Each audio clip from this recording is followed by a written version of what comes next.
So when we're talking about resources and tools that we need as a real estate professional, the list could go on and on and on indefinitely. What I'll tell you is that as you grow your business, you will need more tools. You'll need more integrations. You'll need more systems, more process. But there is a basic fundamental package of the tools and resources that you will need as you begin your real estate career. And I'm going to separate them into two different categories. One is business resources, meaning applications, and two will be vendor services, which are people, companies that you're going to need to have at your disposal. And they're really important, so I wrote them down, and I'm going to go over each one real quickly for you guys. But we're going to start with more application style. And so as a real estate professional, we talk about projects and tasks all the time to grow, working on the business. The best project management tool that we utilize is called Trello, T-R-E-L-L-O, Trello. This puts all your boards in front of you, your project management boards, and all the tasks associated with those projects. So check out Trello. You need an email sender, like a Constant Contact or a MailChimp. A lot of times, your CRM, which is the most important thing for you to get, is your CRM. Will have a mail sender baked in with it, but sometimes it does not. But these are great for newsletters, for just closed, just sold, any blasts that you want to send out, any state of the market that you want to send out to your database. You have to have an email sender for sure. The CRM is the most important, and that's your data management system. Your CRM can do a variety of different things, from milestoning and putting clients into the appropriate milestones as to made contact, just showing, under contract, closed. The CRM should be everything all-encompassing, so when your clients hit certain milestones, certain triggers occur. For example, with our organization, anytime someone goes in escrow, we send a text to the client, an email to the client, congratulating them. We begin their inspection period. We remind them their inspection period's coming to an end. We then remind them that their walkthrough's coming up, that the closing's around the corner. And so as you start to build out your CRM, and now a lot of these nowadays already have real estate CRMs plugged into it in terms of milestones. So it's really just creating content within your CRM on the triggers that occur from that.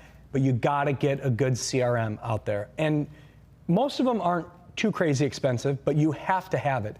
And better having it at the beginning than later, because going backwards to work on your CRM and putting old clients in there and closed clients in there and prospects, it's a burden. So the earlier you can get established with a CRM, the better. There's a lot of different CRMs to choose from out there, a lot of different ones. So just make sure that you demo 2 or 3 different products and you choose the best CRM, and just Google real estate CRM. You'll see a bunch of them. Take some demos, and whatever best fits you at the time being, use that. But just remember, make sure it's not an individual CRM. Think about the future and the scalability of that CRM should you bring a team on board to that CRM, meaning other agents, as you start to grow your business. Home evaluation plugin, really important. So after you close a client, you're gonna want to send them updates, market updates, what's going on in their neighborhood. There's great plugins that give them an estimated AVM, a value of their property automatically. One of them is called HomeBot. What HomeBot does, it's all personally branded towards you, and every month they get an evaluation on their home, and it shows the trend report, what's sold around them. The key component is to not get hung up on what valuation they're telling them, or your client that is. It's that it's a touch point, and the trend of, is my home going up in value, staying flat, going down, what's sold around me? Those are the things that clients want to look at. So definitely partner with a company like that. Showing time for showing feedback is a great tool to utilize for your clients, so they can see what the feedback was on their property, so you don't have to make a 30-minute phone call. Make sure you do that, because making 30-minute phone calls on every showing is not fun. Broker management system, so like a SkySlope, for example, that is managing your files internally. Most of your brokers will have that because it's required, so whatever they're utilizing, you can utilize that. You're gonna need an electronic signature, so whether that be dotloop, whether that be DocuSign, DigiSign, pick the one that best fits you. They're usually $15 a month or something like that, but you gotta have an electronic signature. Sometimes within your Zip Forms application where you write your contracts, you can drop whatever electronic company that you're tied into, they'll integrate it, and then it's right there on your forms for you. Power BI, this will come later, but just know you're going to want to know your production. And in your CRM, make sure that they have integrations. That's the key component. Does my CRM have a variety of integrations that I can utilize? Because when you link Power BI into your integrations and you start setting up how many active listings, how many closed listings, how many closed sales, volume for the year, volume for the month, deals for the year, deals for the month, commissions for the year, for the month, all those things will now come as a visual report for you in terms of the dashboard. Power BI does that in a very nice, clean way. So have that on your plate as well for Power BI. Everybody needs a brand. Everybody needs a brand. You are not and should not be highlighting your broker. And if your broker is the type of broker that makes them highlight themselves over you, get a new broker. You are in the business for your brand, who you are, who your team is, and everybody has to have a brand. Having a brand means I have to have a logo, a font scheme, a color scheme, a mission statement, business social pages. We have to put all of this stuff together. And it's hard because a lot of them are all over the place. There is a place called the Brand Warehouse that does all of that for you. And for a small fee, they take care of building your entire personal brand within 30 days. Signage, open house signs, for sale signs, business cards, all of that is delivered to you in a Google Drive. And I'm not sure what the cost is, but it's nominal compared to the value that they give you because everybody needs their own brand.